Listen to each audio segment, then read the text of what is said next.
आजकल आपने देखा होगा एक रोग सबसे ज्यादा बढ़ रहा है, मनोरोग, मानसिक रोग, डिप्रेशन, एंजाइटी, स्ट्रेस। ये मनोरोग ठीक कैसे होगा? बोले साइकेट्रिस्ट के पास जाओ। साइकेट्रिस्ट आपको क्या करेगा? ज्यादा से ज्यादा क्या करता है साइकेट्रिस्ट? मनोवैज्ञानिक आपको एक नींद की दवाई दे देता है ताकि आपका जो मन जो राजधानी एक्सप्रेस की तरह भागता रहता है ये थोड़ा सा शांत हो जाए, नींद आ जाए। लेकिन नींद खत्म होने के बाद फिर क्या? फिर से वही चिंताएं आ जाएंगी। तो उस मन को अगर जड़ से कोई ठीक कर सकता है तो वो श्रीमद् भागवत जी, वो भगवान का सत्संग है। मन मूल से अगर बीमारी को ठीक करना है, दवाइयां सिर्फ शरीर को ठीक कर सकती हैं, मन को नहीं, बुद्धि को, चित्त को नहीं, हमारी मानसिक अवस्था को नहीं। मानसिक अवस्था को भगवान की कथा ठीक करती है। विचारों को बदलने का काम भगवत कथा करती है, सत्संग करता है। ये सत्संग हमें सिखाता है कि बहुत दौड़ लिए, जीवन भर दौड़ ही तो रहे। बताइए, कोई पैसे की दौड़ में दौड़ रहा है, कोई कमाने की दौड़ में दौड़ रहा है, कोई नाम कमाने की दौड़ में दौड़ रहा है। पैसों की भूख क्या लगी कि कमाने निकल गए। किसी शायर ने कहा है, पैसों की भूख क्या लगी कमाने निकल गए, और जब तक पैसे कमाए तब तक हमारे जमाने निकल गए। जब तक धन इकट्ठा हुआ ना तब तक समय निकल गए। जब तक भगवान ने 2 मंजिल 3 मंजिल का घर बनाया तब तक घुटनों ने साथ देना बंद कर दिया। अब चढ़ो तीसरी मंजिल पे, कैसे चढ़ो? जब तक पैसे कमाए हमारे जमाने निकल गए। बच्चों के साथ बैठने की फुर्सत नहीं मिली, और जब फुर्सत मिली तो बच्चे कमाने निकल गए। जब तक हमें फुर्सत मिलती है, जब तक हमें समय मिलता है, तब तक उनका जीवन शुरू हो जाता है, वो अपनी कमाई में लग जाए। बस इसी भाग दौड़ में जीवन, सब दौड़ रहे। और आपकी पास ही वाला जो बड़ा अद्भुत नगर है ना, माया नगरी, इसमें तो कहा जाता है यहाँ 24 घंटे जिंदगी थमती नहीं, रुकती नहीं। हर आदमी दौड़ रहा है, कोई कमाने के लिए, कोई भोजन रोटी कमाने के लिए दौड़ रहा है, कोई रोटी पचाने के लिए दौड़ रहा है। दौड़ सभी रहे। पहले कमाएंगे ताकि अच्छे से अच्छा 5 स्टार में खा सके, और फिर खा खा के जब शरीर बढ़ता है फिर उसको पचाने के लिए फिर डॉक्टर कहता है भागो। अच्छा बड़े से बड़ा सेठ मर्सिडीज ला करके ना, वहाँ क्या बोलते हैं उसको, कौन सी ड्राइव है वो, वहीं वॉकिंग होती है ना सुबह सुबह, हाँ, तो वहीं जाकर, मरीन ड्राइव, तो वहां जाकर के मर्सिडीज लगाएगा कोने में और फिर भागेगा पैदल पैदल। ये हमारी हालत।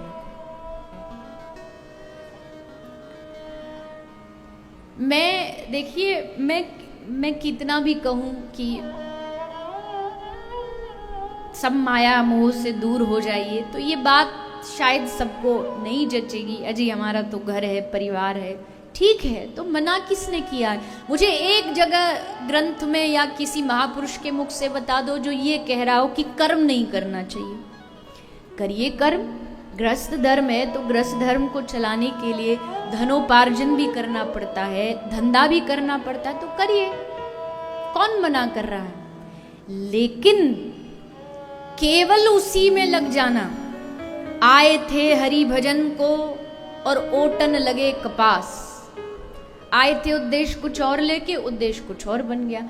ये एक आपका हमारा जीवन का एक साइड का काम है, मुख्य नहीं है। हमने इसको मुख्य, धर्म को दिखावे की वस्तु बना दिया, और जो भक्ति है, भक्ति उसे दिखावे की वस्तु, और जो माया उसको अपने अंदर एकदम घोट के पी गए, उल्टा कर लिया। लेकिन होना उल्टा चाहिए। कमाई जरूरी है, संबंध निभाने जरूरी है, तो बाहर से निभाते रहिए। भगवान श्री कृष्ण गोपी को कहते, गोपी तू अपना तन और धन संसार को दे दे। तन से संसार की सेवा कर, धन संसार को जो जरूरत है दे दे, लेकिन जब मन देने की बारी आए तो मन उसी को देना चाहिए जो मन को संभाल के रख सके, और मन को संभालने वाला केवल और केवल मनमोहन है, जिसका नाम ही मनमोहन है।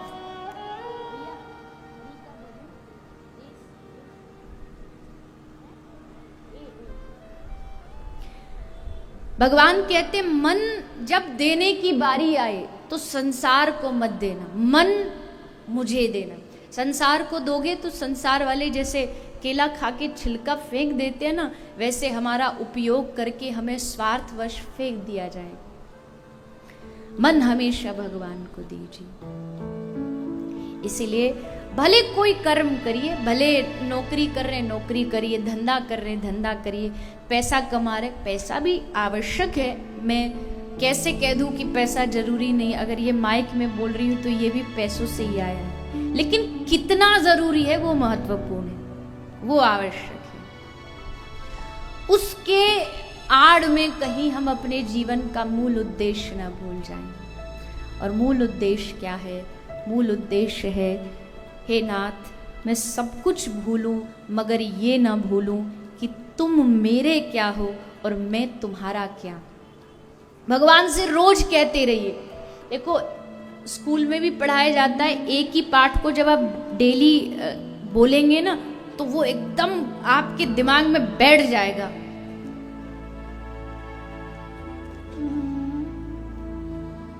बोलने से वो चीज एकदम बुद्धि में बैठ जाती है। इसलिए भगवान के सामने रोज कम से कम एक बार तो जरूर कहिए कि हे प्रभु तू मेरा है, मैं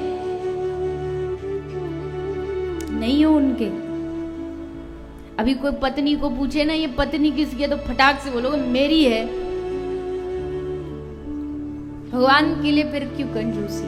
हे नाथ तू मेरा है मैं तेरा, हे नाथ तू मेरा है मैं तेरा। बस ये बात अपनी बुद्धि में रोज बिठाइए। इस बुद्धि पे जब बार बार एक ही चोट पड़ेगी कि मैं आपका हूं मैं आपका हूं, तो धीरे धीरे इस बुद्धि को भी समझ आ जाएगा कि भैया अब ये मानेगा नहीं, ये ठान चुका है कि मैं उसका हूं मैं उनका। और सचमुच यकीन मानिए जितना दुलार जितना प्रेम श्री ठाकुर जी हमसे करते ना दुनिया में कोई नहीं करता, कोई नहीं करता। हम कहते इस दुनिया में सबसे निस्वार्थ प्रेम जो होता है माँ का होता है, कहते हैं ना ये माफ करना, लेकिन उससे भी अधिक किसी कोई हमसे प्रेम करता है ना तो हमारे ठाकुर जी करते हैं। मेरी बात से कुछ लोग ना भी सहमत हो, पर मेरा मानना है 9 महीने गर्भ में अंधकार में जब हम चीख चिल्ला रहे थे, कौन था हमारी वाणी सुनने वाला? कौन सुन रहा था हमारी आवाज? जठराग्नि चारों तरफ से जलाती है, उस समय जीव एकमात्र भगवान को पुकारता है। गर्भ में खाने का ध्यान, हमारी श्वास का ध्यान कौन रखता है? परमात्मा रखता है, केवल प्रभु रखते हैं। जिसने इतनी कृपा की, अजी कोई हमारे जन्मदिन पर एक घड़ी देता है हम उससे लाख बार धन्यवाद देते, बड़ा बड़ा धन्यवाद, इतनी महंगी घड़ी आपने दी। लेकिन उस घड़ी को जिस हाथ पर हम बांधते हैं, उस हाथ देने वाले को हमने कितनी बार धन्यवाद दी, कितनी बार बोला कि हे प्रभु। कोविड में एक सांस खरीदने में देखा ना कैसी हालत खराब हो गई। क्या उसको बोलते वो ऑक्सीजन सिलेंडर जो मिलता है, कंसंट्रेटर ऑक्सीजन सिलेंडर, उसको पाने के लिए कैसी मारा मारी बीती। एक सांस एक श्वास। अभी बैठे हो यहाँ पे, श्वास जा रही है आ रही है, कोई पैसा नहीं लग रहा, मुफ्त में फ्री में। इस शरीर की कीमत डॉक्टर एक लिवर देने के लिए, किडनी देने के लिए पता है ना करोड़ों रुपया लग जाते हैं। 1 रुपया नहीं लिया उस परमात्मा ने हमसे, शरीर दे दिया, वाणी दे दी, बोलने का अधिकार दे दिया, हम खा पा रहे हैं, हम बोल पा रहे हैं, हम चल पा रहे हैं। कितनी बड़ी कृपा है उसकी हम पे। फिर भी अगर हम उससे भूल जाएं, नहीं, रोज मन को याद दिलाइए बाकी सब रिश्ते तेरे बाद में बने, पहला रिश्ता तेरा उससे है, पहला संबंध उससे।